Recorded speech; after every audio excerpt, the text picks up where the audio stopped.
Maybe it's a drawer, a dusty attic box, or a tin tucked away at the back of a wardrobe. It's that place where old keys, forgotten photographs, and single earrings live. It's a box of memories, of bits and pieces from people who are no longer with us. And deep down, we all share a quiet, unspoken fantasy. That hidden inside that box, nestled between old buttons and expired passports, is a treasure. It's the antique's roadshow dream. It's the hope that the strange face Grandma loved or the old watch Grandpa wore is more than just a memory, that it's a winning lottery ticket in disguise. Most of the time, it's just a fantasy.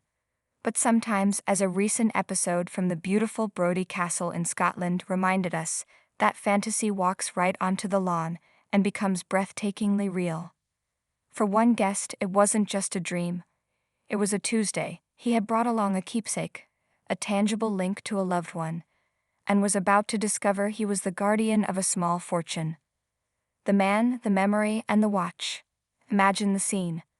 The rolling green lawns of a Scottish castle, the buzz of the crowd, and the quiet tension of the queue. People clutch their items, their faces a mix of hope and nervous anticipation. Then a man steps up to the table of expert Richard Price. He places a watch on the velvet cloth. It's a Rolex, a good start certainly. But this wasn't a flashy purchase. This was different. The owner explained that the watch wasn't even his, not really. It was a keepsake from his late uncle, a memento he had cherished for over 32 years. He suspected it might have been a gift to his uncle, way back in the 1960s. For 3 decades, it had been a piece of family, a quiet reminder of a person he'd loved. For the expert Richard Price, this is where the detective work begins. His eyes lit up. He knew exactly what he was looking at. All Rolex collectors referred to these things by their reference number, Richard explained, his voice kind but precise. He confirmed what the dial said. A GMT master. It's the reference 1675, he continued, which is the classic GMT master. He confirmed the guest's hunch about the date. When you said 60s, I think we could fairly safely say 1960 to 1961. This wasn't just any watch. The GMT Master was the icon of the jet-set era. Originally designed for Pan Am pilots who needed to track 2 time zones at once, it was the epitome of 1960s cool. It was a tool, a piece of engineering, and a status symbol all in one. And then Richard saw the one thing that separates a good find from a truly spectacular one.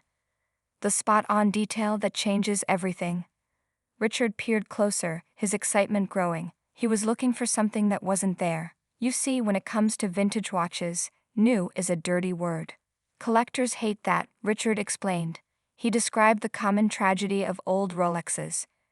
An owner sends it for a service in the 80s or 90s, and the company, trying to be helpful, replaces the old, faded dial and bezel with brand new, shiny parts. You have had it back thinking, oh, it looks like new. But in doing so, they erase its soul.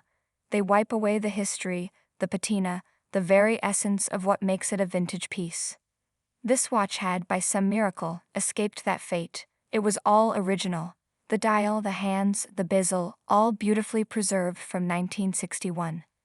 It's absolutely original, spot on. Richard beamed. For a collector, this is the holy grail. The guest must have been floating. He brought in a memory, and it was turning out to be a museum-quality treasure. And then the roller coaster took a sharp, stomach-lurching dip.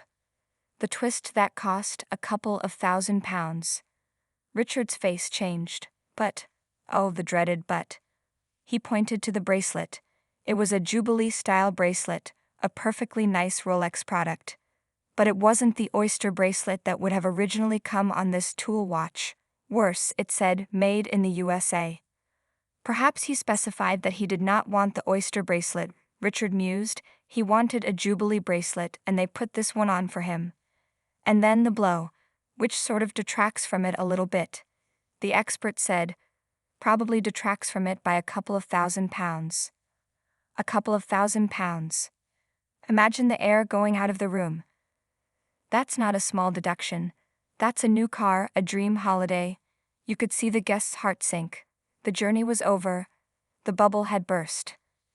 To twist the knife, gently of course, Richard estimated what the watch would have cost his uncle back in the early 60s, somewhere between £300 and £350.